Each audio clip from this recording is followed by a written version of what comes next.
शांति।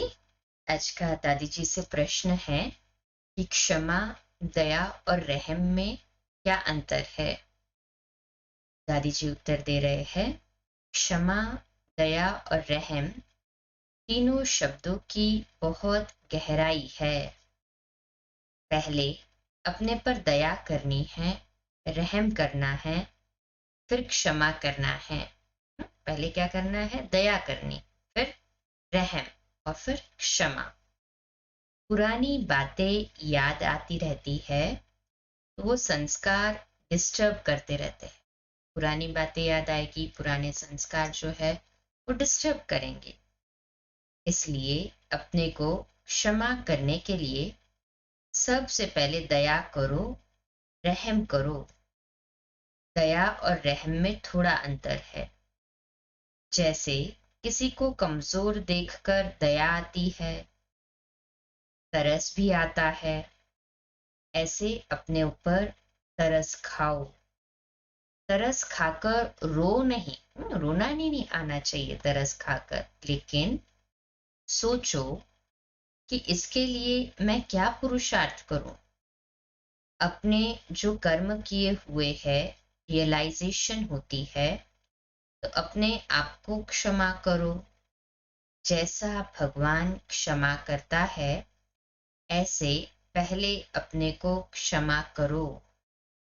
स्वयं को क्षमा करके अपने आप को सुधारेंगे तो बाबा के नजदीक आएंगे। दूसरों को दोषी ठहराकर डांटो नहीं।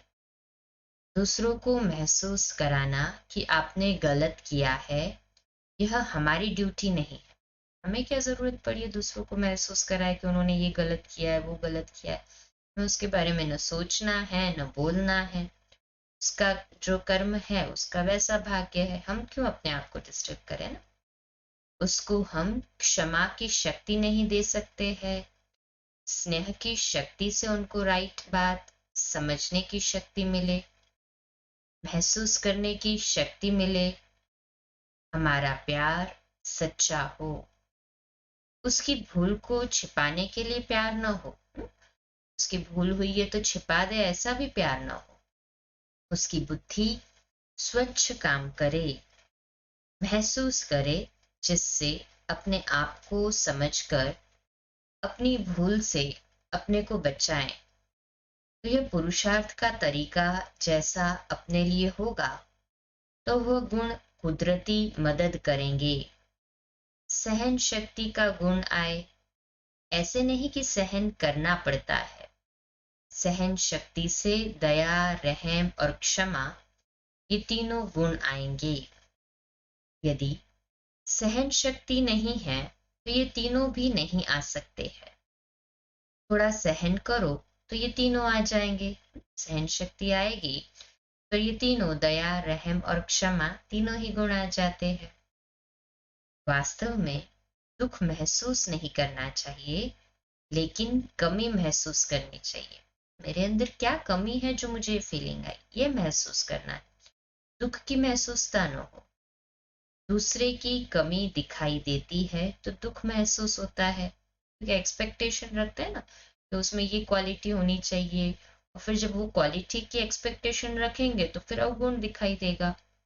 अवगुण दिखाई देगा, हमारी एक्सपेक्टेशन फुलफिल नहीं हो रही है, इसलिए दुख महसूस होगा।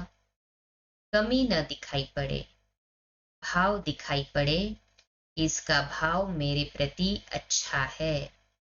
अच्छा न भी हो तो भी सोचो मेरे भले के लिए है, तो दुख नहीं महसूस होगा। उसका भाव कैसा भी हो, पर हमें यही सोचना है कि अच्छा है। अच्छा नहीं भी होगा ना, हम ये सोचेंगे तो एटलीस्ट हम ये सोचेंगे कि उसका भाव हमारे लिए अच्छा है, तो हमें तो दुख नहीं होगा ना। महसूसता आगे बढ़ाएगी और सबके नजदीक लाएगी। दुख महसूस करने से सेंसिटिव हो जाएंगे। अपनी कमी महसूस करके दूसरों की कमी न देखने से सेंसिबल हो जाएंगे। कई बार ऐसे होता है, कोई बात फील हुई तो सोचते सोचते और दुख महसूस करते हैं, दूर होते जाते हैं। कई बार सामने सुनाने से हल्के भी हो जाते हैं, दुख भी चला जाता है। अपना धीरज और शांति अपने आप समय पर काम करती है।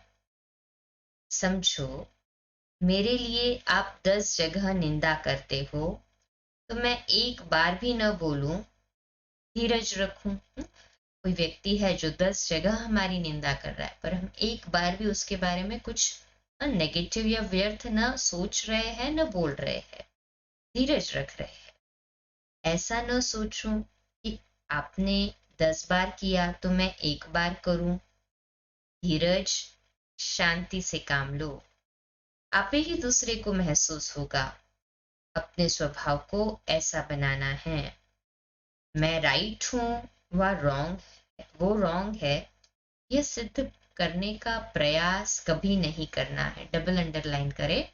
क्यों हमारे दुख की फीलिंग क्यों होती है? हम समझते हैं मैं राइट हूँ और वो रॉन्ग है, फिर सिद्ध करने की कोशिश करते हैं कि उसने ये गलत किया, फिर उसके लिए प्रूफ देंगे, कई बातें बनाएंगे। तो कितना टाइम एनर्जी वेस्ट हो रहा है भाई। हमें क्या जरूरत है ये सिद्ध करने की कि वो राइट है या रॉन्ग है? हमें क्या जरूरत है अपने आप को सिद्ध करने की कि मैं राइट हूँ? मैं अपने पुरुषार्थ पर अटेंशन देना है ना। तो दूसरा कुछ भी करे, लेकिन आप अपनी शांति भंग न करे, धीरज को न छोड़े, रॉयल्टी को न छोड़े। अभी तो हम ज्ञान मार्ग में हैं। भक्ति में भी कहते हैं भगवान जाने। भक्ति में भी क्या कह देते हैं? कुछ नहीं, अपने पल्ले पड़ रहा है, कुछ क्वेश्चन है या कुछ लगता है आगे क्या होगा, तो कहेंगे फिर भगवान जाने। सोचते नहीं फिर उसमें। तो अभी तो सच में हम जानते हैं ना कि भगवान हमें जानता है, वो पहचानता है और दूसरों को भी जानता पहचानता है, तो हमें क्यों सिद्ध करने की जरूरत है? हम झूठ और सच को सिद्ध करने के धंधे में क्यों जाए? हमें खुद का वकील बनना है, मुझे कहाँ करेक्ट करना है, दूसरों का वकील नहीं बनना है कि ये गलत है। खुद के लिए ढूंढे हम कि क्या कमी और मुझे क्या परिपूर्ण करना है, पर दूसरों के लिए फुल स्टॉप। सिद्ध करते थे तो साकार बाबा कहते थे तुम वकील क्यों बनते हो? हमें क्या जरूरत है दूसरों के लिए वकील बनने की? हम दूसरों का चिंतन क्यों करें? हमको तो अपना चिंतन करके परम धाम में जाना है। क्या करना है हमें? स्वयं का चिंतन करना है और परम धाम में जाना है।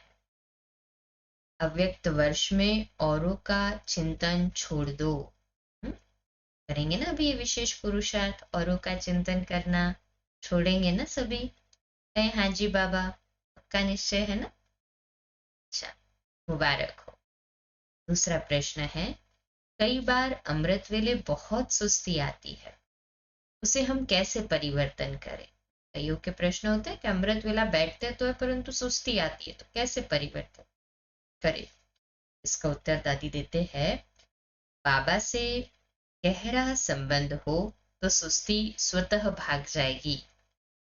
जिसके साथ प्यार होता है ना, उससे मिलन मनाने में सुस्ती नहीं आती, नींद भी फिट जाएगी। जिसके साथ प्यार होता है उससे मिलन मनाना, तो नींद भी नहीं आएगी। तो शिव बाबा से तो प्यार है, या अगर नहीं है तो उसका परसेंटेज बढ़ाना है। परसेंटेज कैसे बढ़ाएंगे? सर्व संबंध का सुख उससे लेते हुए।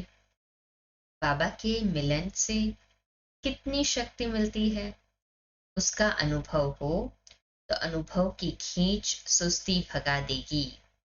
यह भी ध्यान रहे, जैसा कर्म हम करेंगे हमको देख अन्य भी करेंगे, इसलिए हमें अलर्ट रहना है। वायुमंडल में सुस्ती नहीं फैलानी है। सुस्ती आती तब है जब सारे दिन की दिनचर्या पर ध्यान नहीं है, पर चिंतन चलता है, या कंफ्यूज रहते हैं। तो अमृत वेले जब याद में बैठते हैं तो सुस्ती आती है।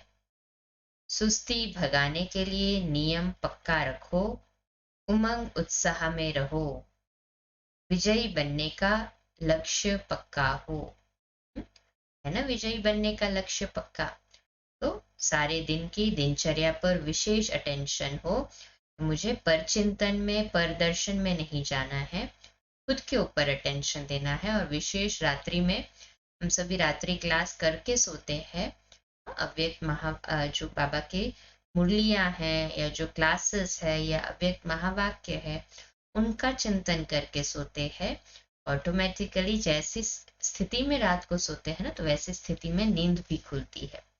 ये तो विशेष सभी अनुभव सुनाते हैं कि रात्रि क्लास करके सोते हैं ना, तो अमृत वेला पावरफुल होता है ना। सभी इस बात के अनुभवी हाथ ऊपर करें जो अनुभवी है। मुबारक हो। 2 मिनट के लिए विशेष साइलेंस में बाबा के घर के लिए योग के प्रकंपन फैलाएंगे।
अच्छा, ओम शांति, शुभ रात्रि।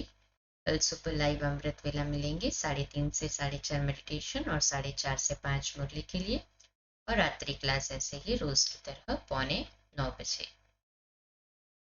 ओम शांति।